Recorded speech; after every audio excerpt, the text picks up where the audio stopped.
Hello, I'm Jody Wolf. You're watching Expoz, April 27, 2015, 1:12 a.m. Birmingham. Topic, temple items. Sound like TV hosts. These are the things in the temple. Describe these things. But on the serious side, the Ark of the Covenant is probably the most important item that if anyone thought they could find it, they would try. But even if they found it, they couldn't get it. If it's setting out in the middle of the road in downtown New York City, it'll set out in the middle of the road. Nobody will be able to move it or to touch it. You attempt it and you'll die. You get a piece of equipment, big track hoe, and try to lift out and get it, that machine will blow up. Seriously, you don't touch it. And it's got those powers. And clearly the Bible describes that to you. It's got to be carried a certain way. It's got to be carried by certain people. And it's got to be carried by wood, certain type of wood, and all kinds of things. If anybody attempts to touch it other than these people authorized, they die.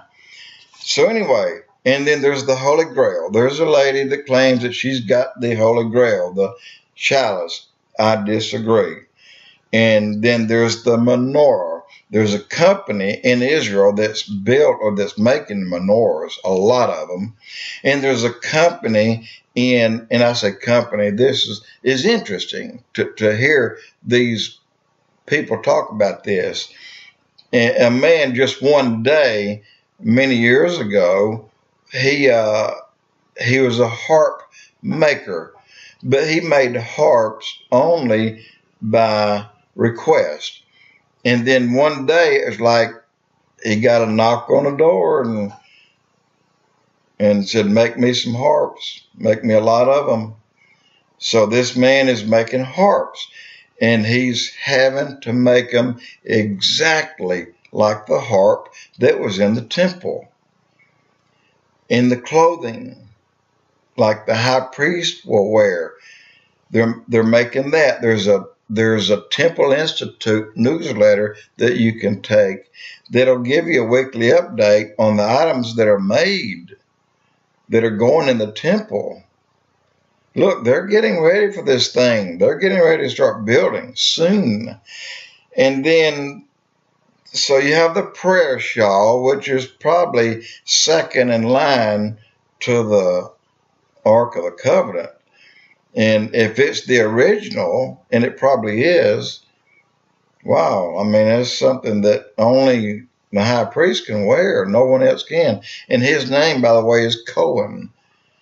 And I know some Cohens. I know some Jewish Cohens in Mount Brook, Alabama.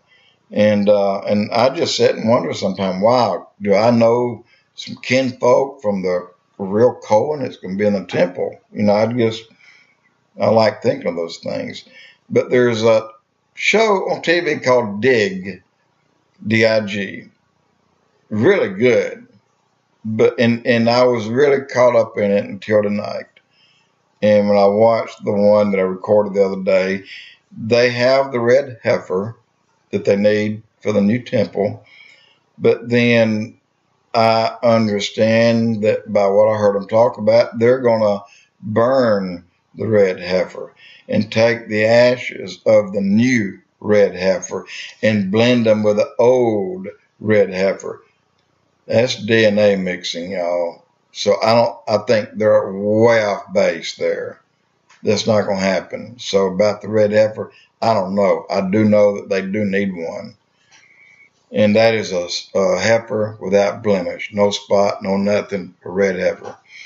So anyway, the Ark of the Covenant is not going to be found in a mud hole on Oak Island. It's not going to be found in Ethiopia. It's not going to be found in Michigan or in Pennsylvania. It's where God put it. It's hidden. And it's probably within 60 feet or close to where the new temple will be built, and I think it will not be on the site of the Dome of the Rock. I believe it'll be down in the city of David, about 600 or 800 feet away.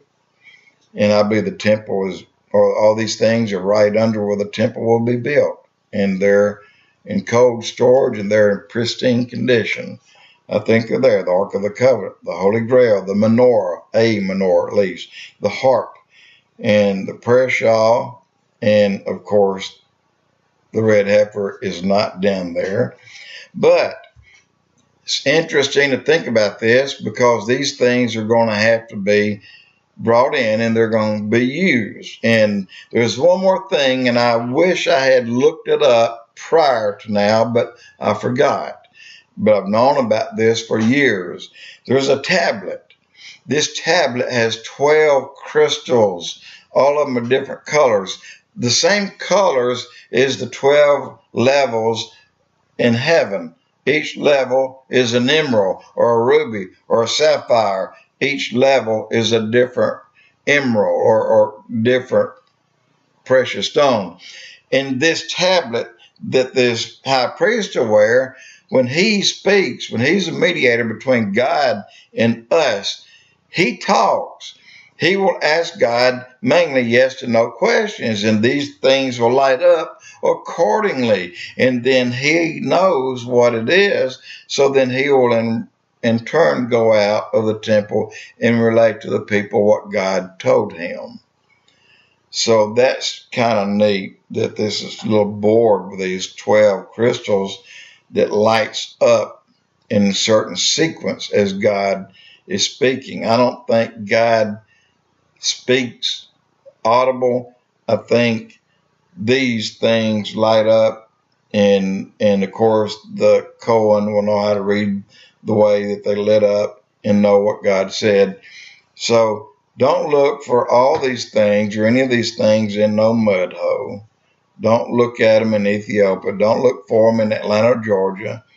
Don't look for them in the bottom of any lake anywhere. They're near, very near where the temple is going to be built. And it's going to be built soon, and they'll be brought out as soon as it's built. Now, the prayer shawls, they're going to probably have a lot of them made. And the clothing, they're making all the clothing. Look up Temple Institute. It's a newsletter. And if you're interested, it's full of really, really good stuff. Anyway, just wanted to throw my 2 cents in that these items that you can't put a price on are safely hidden away in no man's hands. Jodo of Expoz.